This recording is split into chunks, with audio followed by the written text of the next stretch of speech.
हिंसक प्रदर्शन, 4 लोगों की मौत। लद्दाख को पूर्ण राज्य का दर्जा और संविधान की 6ठी अनुसूची में शामिल करने की मांग को लेकर लेह में चल रहा प्रदर्शन हिंसक हो गया है। इस हिंसा में 4 लोगों की मौत हो गई है और 70 से ज्यादा लोग घायल हुए हैं। प्रदर्शनकारियों ने बीजेपी कार्यालय में आग लगा दी और कई गाड़ियों को भी नुकसान पहुंचाया। स्थिति को नियंत्रित करने के लिए पुलिस को लाठीचार्ज और आंसू गैस का इस्तेमाल करना पड़ा। सोनम वांगचुक ने तोड़ी 15 दिन की भूख हड़ताल। हिंसा भड़कने के बाद जलवायु कार्यकर्ता सोनम वांगचुक ने अपनी 15 दिन से चल रही भूख हड़ताल को तोड़ दिया है। उन्होंने युवाओं और समर्थकों से शांति बनाए रखने और हिंसा न करने की अपील की है। वांगचुक ने कहा कि हिंसा से हमारे मुख्य मकसद को नुकसान होगा। क्या है प्रदर्शनकारियों की मुख्य मांगे? पूर्ण राज्य का दर्जा।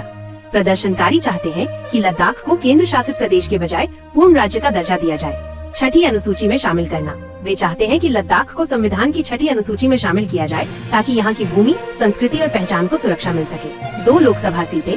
लद्दाख के लिए 2 लोकसभा सीटों की मांग भी की गई है। जनजातियों को आदिवासी का दर्जा।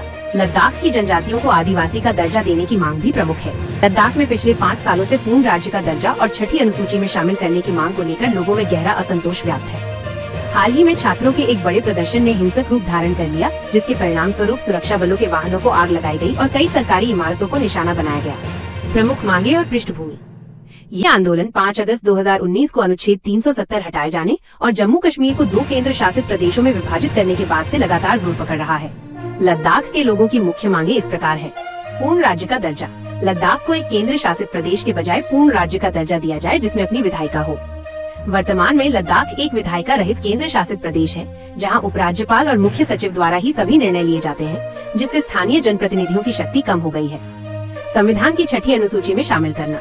लद्दाख को संविधान की 6ठी अनुसूची में शामिल किया जाए। ये प्रावधान जनजातीय क्षेत्रों को स्वायत्तता प्रदान करता है, जिससे लद्दाख के लोगों को अपनी जमीन, संस्कृति और पहचान की सुरक्षा का भरोसा मिलेगा। स्थानीय लोगों को ये डर है कि बाहर से आकर लोग उनकी जमीन और नौकरियां छीन सकते हैं। संसद में प्रतिनिधित्व में वृद्धि। संसद में लद्दाख का प्रतिनिधित्व बढ़ाया जाए। वर्तमान में लोकसभा में लद्दाख की केवल 1 सीट है, जिसे बढ़ाकर 2 करने की मांग की जा रही है। साथ ही राज्यसभा में भी लद्दाख को प्रतिनिधित्व दिए जाने की मांग है।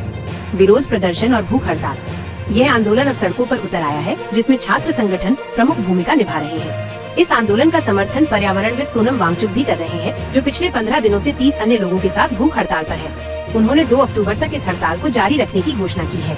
पिछले साल भी सोनम वांगचुक ने लेह से दिल्ली तक पैदल मार्च किया था और जंतर मंतर पर प्रदर्शन करने का प्रयास किया था, लेकिन तब दिल्ली पुलिस ने इसे विफल कर दिया था। प्रदर्शनकारियों और आंदोलन के नेताओं का आरोप है कि केंद्र सरकार और केंद्र शासित प्रदेश प्रशासन उनकी मांगों को लगातार अनदेखा कर रहा है, जिसके कारण लोगों का धैर्य अब जवाब दे चुका है। उनका कहना है कि 6 साल से उनकी मांगों पर कोई ठोस कार्रवाई नहीं हुई है, जबकि ये मांगे कानून और संविधान के दायरे में ही है। हिंसक रूप और भविष्य की आशंकाएं। हाल ही में हुए प्रदर्शन में छात्रों के उग्र होने के कारण ये हिंसक हो गया। सुरक्षा बलों के कई वाहनों को आग शामिल थी और सरकारी इमारतों पर भी हमला किया गया। युवा प्रदर्शनकारी मानव श्रृंखला बनाकर सुरक्षा कर्मियों के सामने डटे रहे, पीछे हटने को तैयार नहीं थे। ये प्रदर्शन लेह से शुरू हुआ है और ऐसी आशंका है कि ये जल्द ही कारगिल, द्रास और अन्य इलाकों में भी फैल सकता है। कारगिल डेमोक्रेटिक अलायंस ने भी इस आंदोलन को समर्थन देने की बात कही है। लद्दाख की छोटी आबादी और लोगों के आपस में जुड़े होने के कारण इस उग्र प्रदर्शन के जल्द ही बड़े आंदोलन में बदलने की पूरी संभावना है, यदि केंद्र सरकार उनकी मांगों पर जल्द ध्यान नहीं देती है। लेह में छात्रों के प्रदर्शन में हंगामा। लद्दाख को पूर्ण राज्य का दर्जा की हो रही मांग सोनम वांगचुक से ली गई है।